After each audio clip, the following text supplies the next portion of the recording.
আজকালকার বেশিরভাগ মেয়েদের তালাক হয় মুখে মুখে তর্ক করার জন্য।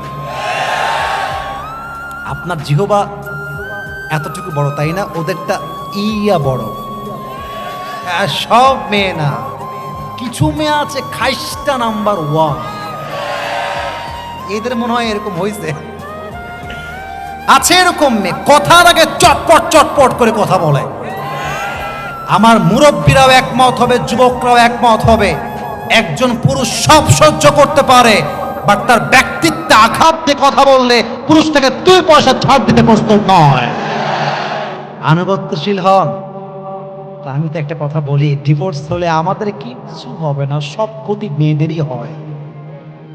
আপনার ডিভোর্স হলে কি হবে?